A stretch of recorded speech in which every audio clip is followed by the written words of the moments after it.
نواز شریف صاحب نے یہ نہیں کہا کہ مشکلات آ گئی ہیں، میں اقتدار سے چلا گیا ہوں تو چلو جلدی جلدی میں دوسرے ملکوں کو آوازیں دوں، امریکہ کو آوازیں دوں کہ خدا کا واسطہ ہے میرے لیے ایک بیان ہی دے دو، یا یہ نہیں کہا کہ لاکھوں ڈالر خرچ کر کے لابنگ فرم ہائر کر لو یو ایس میں، یا یہ سینیٹرز سے، دوسرے ملکوں کے سینیٹرز سے شرم کی بات ہے، دوسرے ملکوں کے سینیٹرز کو کہا جاتا ہے کہ خدا کے لیے ہمارے ملک کے لیے ایک بیان دے دو، میرے لیے ایک بیان دے دو، کیونکہ جب تم بیان دیتے ہو تو پاکستان میں تھرتھلی مچ جاتی ہے۔ کبھی کسی نے سنا ہو کہ نواز شریف نے کسی غیر ملکی کو آواز دی ہو کہ خدا کے واسطے آؤ اور میری مدد کرو؟ انہوں نے ایک ہی بات کی، انہوں نے کہا کہ میں اپنا معاملہ اللہ تعالیٰ پہ چھوڑتا ہوں، اور اس کے بعد اس قوم نے، ان کی جماعت نے، آپ نے ان کے ہر وعدے کی، فخر کی، ان کے یقین کی لاج رکھی، جس کے لیے میں آپ سب کی شکر گزار ہوں۔ پاکستان میں اتار چڑھاؤ آئے، مشکلات آئیں، فیصلے کرنے کا وقت آیا، لیکن آپ کی جماعت نے، نواز شریف صاحب نے، آپ کے لیڈر نے کبھی ملکی مفاد کا سودا نہیں کیا، ذاتی مفاد پر ملکی مفاد قربان نہیں کیا، اور اس کی ایک شاندار مثال 1998 کے وہ ایٹمی دھماکے، جس میں لاکھوں کروڑوں اربوں ڈالروں کی امداد کی آفر بھی آئی، دھمکیاں بھی آئیں، ٹیلی فون کالز بھی آئیں، لیکن نواز شریف صاحب نے کہا نہ میں لاکھوں کروڑوں اربوں ڈالروں کو خاطر میں لاتا ہوں، نہ یہ دھمکیاں مجھے مروب کر سکتی ہے، میں وہی فیصلہ کروں گا جو میرے ملک اور قوم کے حق میں بہتر ہو۔ یہی وجہ ہے کہ جب مشکل وقت آیا تو جماعت سیسا پلائی ہوئی دیوار کی طرح نواز شریف صاحب کے ساتھ کھڑی ہو گئی۔ کوئی لیڈر تو کیا، کوئی کارکن بھی جماعت چھوڑ کے نہیں گیا۔ یہ جتنے لیڈران یہاں پر بیٹھے ہیں اسٹیج پہ، سب جیل کے چکر لگا کے واپس آئے، 6 مہینے، 8 مہینے، سال، حمزہ شہباز نے تو 2 سال سب سے زیادہ جیل برداشت، لوگوں کی بیٹیوں کو، بہنوں کو جیلوں میں ڈال دیا، لیکن کیا کوئی جماعت چھوڑ کے گیا؟ کیا کسی نے پریس کانفرنس کی کہ ہمیں نواز شریف صاحب کی قیادت پہ اعتماد نہیں ہے، ہم اپنی جماعت کو چھوڑیں؟ کیا کسی نے کبھی یہ کہا کہ ہم سیاست چھوڑیں؟ تو کتنی بڑی یہ ماشاءاللہ مسلم لیگ نون کی قوت ہے۔ کئی آئے دھمکانے والے، تبدیلیاں لانے والے، جہاں سے آئے وہیں واپس چلے گئے۔ جماعت کی اور بھی کوالٹیز بہت ہیں، لیکن ایک سب سے بڑی کوالٹی یہ ہے پاکستان مسلم لیگ نون کی کہ پاکستان مسلم لیگ نون کے، میں اس لیے نہیں کہہ رہی کہ وہ میرا والد ہے، کہ نواز شریف ہے پاکستان مسلم لیگ نون کے پاس۔ نواز شریف کو مٹانے والے کئی آئے، کئی چلے گئے، اور اللہ تعالیٰ کا فضل دیکھو، نواز شریف آج اکیلا پوری آب و تاب کے ساتھ پاکستان کے سیاسی میدان میں چمک رہے، حالانکہ وہ ابھی ملک میں موجود نہیں ہے۔ اس کی وجہ یہ بھی ہے کہ جب مشکلات آئیں تو نواز شریف صاحب نے سینہ تان کے ان مشکلات کا سامنا کیا۔ یہ نہیں کہا کہ میرے کارکنوں نے کیا ہوگا، مجھے کیا پتا کس نے کیا، میں تو گھر میں آرام سے بیٹھا تھا۔ بیٹی کا ہاتھ پکڑ کے آیا اور اڈیالہ جیل چلا گیا، کارکنوں پہ آنچ نہیں آنے دی۔ یہ نہیں کہا کہ میرے کارکنوں نے کیا ہے، مجھے کیا پتا کیا کیا ہے، میں تو اندر تھا۔ اور لیڈر وہ نہیں ہوتا کہ جب مشکلات کا سامنا ہو، مصیبتوں کا سامنا ہو، تو اس کے اپنے بچے لندن میں بیٹھے ہوں، قاسم اور سلیمان لندن میں بیٹھے، اور جو کارکنوں کے قاسم اور سلیمان ہیں وہ جیل کی سلاخوں کے پیچھے ہوں۔ نواز شریف صاحب نے تو نہیں سوچا، مجھے افسوس ہے کہ مجھے اپنی بات کرنی پڑی، میں اپنی بات نہیں کرنا چاہتی، مجھے وکٹم کارڈ کھیلنا بہت برا لگتا ہے، مجھے اس بات کا یہ ہے کہ میں اپنی بات کر رہی ہوں، لیکن نواز شریف صاحب نے تو نہیں کہا کہ فلاں کو پکڑ لو، اس کارکنوں کو پکڑ لو، میری بیٹی کو کچھ نہ کہنا۔ ہاتھ پکڑ کے میرا وہ جیل میں لے گئے، اور پھر دوسری مرتبہ مجھے ان کے سامنے سے گرفتار کیا گیا، لیکن انہوں نے، اور مجھے آج بھی یاد ہے کہ ان کی آنکھوں میں آنسو آئے تو شہباز شریف صاحب نے ان کے کندھے پر ہاتھ رکھ دیا، اور نواز شریف صاحب نے ایک بات نیب کو کہی، جو افسران مجھے گرفتار کرنے آئے، انہوں نے کہا کہ ایک جملہ کہا کہ یاد رکھنا وقت ایک جیسا نہیں رہتا کبھی۔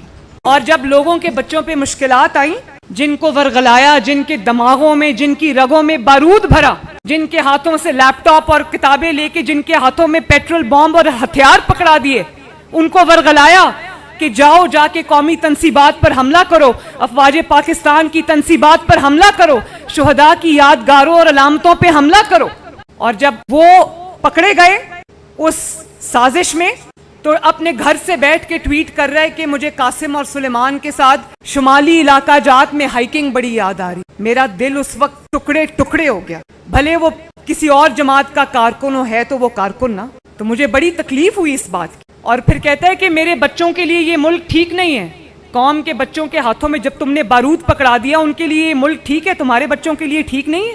لوگوں کو کہتا تھا کہ ان کے بچے باہر رہتے ہیں, بھئی یہ مریم نواز شریف آپ کے سامنے کھڑی, اللہ تعالیٰ کا شکر ہے, تمہارے بچے کدھر ہیں؟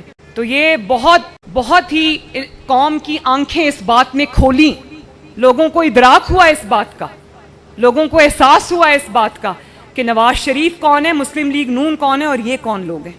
جس جہاز پہ بیٹھ کے آئی تھی وہ جماعت اسی جہاز پہ بیٹھ کے واپس چلی گئی. کبھی ان ماؤں کا اس کو خیال نہیں آیا جن ماؤں کے قاسم اور سلیمان جو ہیں وہ دہشت گردی کی عدالتوں میں اس وقت رل رہے ہیں. کیا پوچھا جا کے کہ ان کے پاس کوئی مدد کرنے کے لیے ہے, ان کا کوئی حال پوچھنے کے لیے ہے؟ سب کو وہاں پر اپنی اپنی پڑی ہوئی ہے. تو یہ بڑی افسوسناک واقعات ہیں. اور پھر آپ دیکھیں ان کو کیا ترغیب دی قوم کو, کہا کہ جا کے شہداء کی یادگاروں پہ حملہ کرو.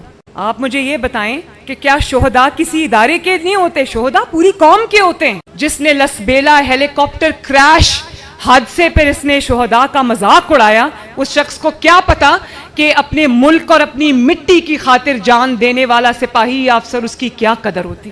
شرمناک یہ بات ہے اور یہ شرمناک روایت ڈالی. اور مجھے امید ہے شہباز شریف صاحب یہاں پر موجود ہیں, اور میں آپ سب سے بھی کہتی ہوں کہ مجھے امید ہے کہ انشاءاللہ تعالی اتنا بھیانک اور گھنونا جرم کرنے والے, مجھے امید ہے کہ انشاءاللہ تعالی اپنے انجام کو پہنچیں گے.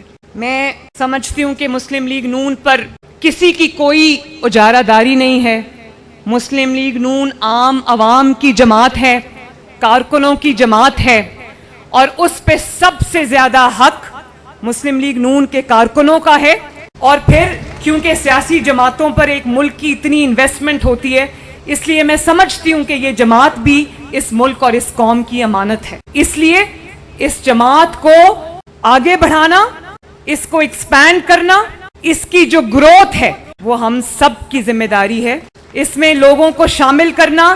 اور میں یہ سمجھتی ہوں کہ جماعت کے اندر احسن اقبال صاحب ایک ٹیلنٹ ہنٹ پروگرام ہونا چاہیے, جس میں ہر شہر سے جو بہترین کارکن ہیں ان کو چن کے جو ہے ان کو ذمہ داریاں دی جائیں.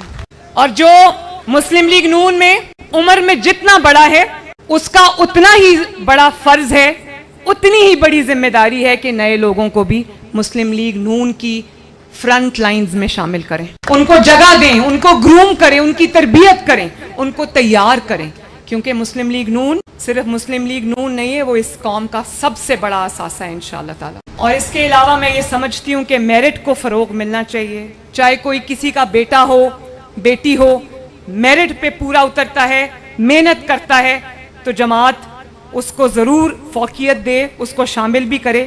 لیکن اگر کوئی میرٹ پہ پورا نہیں اترتا, کسی کا بھائی ہے, کسی کا بہن ہے, کسی کی بیٹی ہے, کسی کچھ بھی ہے, اس کو عہدہ نہ دیا جائے. اور میں یہ بھی سمجھتی ہوں کہ جو کارکردگی ہے اس کے ساتھ عہدوں کو لنک کیا جائے. جو لوگ کئی سال سے عہدوں پر بیٹھے ہیں اور کارکردگی نہیں ہے, ان سے معذرت کے ساتھ عہدے لے کر ان کو دیے جائے جو جماعت کے لیے کچھ کرنے کا ہنر رکھتے ہیں. اور میں یہاں پر بیٹھے صوبائی صدور جو ہیں, رانا ثناء اللہ صاحب نے کوئی اس میں شک نہیں محنت کی ہے, امیر مقام صاحب بھی ہمیشہ آپ کو متحرک نظر آتے ہیں. لیکن میں جماعت کے باقی صدور سے بھی اور ان سے بھی یہ ریکویسٹ کرتی ہوں کہ جماعت کو سب سے گلی لیول تک جو ہے وہ فعال بنائیں, لوگوں کو عہدے دیں. یہ جو عہدے ہوتے ہیں یہ فخر ہوتے ہیں, عہدوں کو ہم نے اپنی جماعت میں رکھ کے کیا کرنا ہے, دے لوگوں کو تاکہ لوگ کام کریں, اونرشپ فیل کریں. اور میں پوری کوشش کر رہی ہوں کہ رانا ثناء اللہ صاحب نے جو محنت کی ہے, جو ونگز مجھے دیے ہیں, جس میں علماء کا ونگ ہے, لائرز ونگ ہے, ویمن ونگ ہے, یوتھ ونگ ہے, لائرز ونگ ہے, ویمن ونگ ہے, یوتھ ونگ ہے, کسان ونگ ہے, اور مائنورٹیز ونگ ہے. یہ لوگ بیٹھے ہیں مائنورٹیز کے, میں ان سب کے ساتھ کام کر رہی ہوں. میں ایم ایس ایف پہ مائنورٹیز کے, میں ان سب کے ساتھ کام کر رہی ہوں. میں ایم ایس ایف پہ بھی اس کو ری آرگنائز کرنے پہ کام کر رہی ہوں. اور میں یہ سمجھتی ہوں کہ ہمیں ان ونگز کو نہ صرف فعال کرنا چاہیے بلکہ پاکستان کی طول و عرض پر, ان ونگز کو نہ صرف فعال کرنا چاہیے بلکہ پاکستان کی طول و عرض پر تک ان کو پھیلانا چاہیے. انشاءاللہ اس سال میں الیکشنز جو ہیں وہ ہم امید کرتے ہیں کہ خیر خیریت سے انشاءاللہ تعالی الیکشنز کا مرحلہ بھی آئے گا. آپ سب سے میں یہ کہتی ہوں کہ آپ نے پوری قوت سے, پورے جذبے سے, پورے ایمان سے, پورے یقین سے اور خود اعتمادی, پورے ایمان سے, پورے یقین سے اور خود اعتمادی کے ساتھ الیکشن کے لیے میدان عمل میں اترنا ہے انشاءاللہ. اللہ تعالیٰ پر بھروسہ رکھتے ہوئے اس مارکے کو سر کرنا ہے. اور انشاءاللہ تعالی میں یہ ضرور کہہ دوں کہ اس مارکے میں جو الیکشن کا مارکہ آنے والا ہے، الیکشن کا مرحلہ آنے والا ہے، اس میں آپ کی قیادت گراؤنڈ پہ انشاءاللہ تعالی پاکستان مسلم لیگ نون کے تاحیات قائد محمد نواز شریف صاحب خود کریں گے۔ پاکستان کی عوام نے دھوکہ بھی دیکھ لیا، فراڈ بھی دیکھ لیا، جھوٹ اور الزامات کی سیاست بھی دیکھ لی، گیدڑ کے روپ میں لیڈر بھی دیکھ لیے۔ وہ نے کہا اب اللہ تعالیٰ کے فضل سے اتر چکے ہیں، اور جو دن رات قوم کو بھاشن دیتا تھا امانت داری کا، ایمانداری کا، اس کا کیا کہتے ہیں کہ اس کا جو ایک ایک ذرہ ہے وہ کرپشن میں لتھڑا پڑا ہے۔ پوری قوم کو اس کی کرپشن کی داستانیں اور کارستانیاں اب سننے کو مل رہی ہیں۔ تو انشاءاللہ تعالی مسلم لیگ نون اس قوم کا ماضی تھی، اس قوم کا حال ہے، اور انشاءاللہ تعالی اس قوم کا مستقبل رہے گی۔ مزے کی بات یہ ہے کہ مسلم لیگ نون کے اندر اب بہت خوشی کی بات بھی ہے، خوش آئند ہے، حوصلہ افزا بات ہے کہ بہت بڑی تعداد یوتھ کی جو ہے وہ مسلم لیگ نون میں شامل ہو رہی ہے۔ اور میں یہ چاہتی ہوں کہ جس ملک کے پاس 60% یوتھ کا خزانہ ہو، ان یوتھ کے ہاتھ میں پیٹرول بامز اور ہتھیار نہیں ہونے چاہیے۔ ان کی تربیت جو ہے وہ دہشت گرد نہیں کریں گے، ان کی تربیت بدنام زمانہ دہشت گرد تنظیموں کے ارکان نہیں کریں گے، ان کی تربیت جو ہے وہ انشاءاللہ تعالی قوم کا لیڈر کرے گا۔ ان کے ہاتھوں میں ڈگریاں دیں گے انشاءاللہ، ان کے ہاتھوں میں نوکریاں دیں گے، اور ان کا مستقبل جو ہے وہ سائنس، ٹیکنالوجی اور انفارمیشن ٹیکنالوجی سے انشاءاللہ وابستہ ہے۔ اس کے لیے ہم پوری کوشش کریں گے۔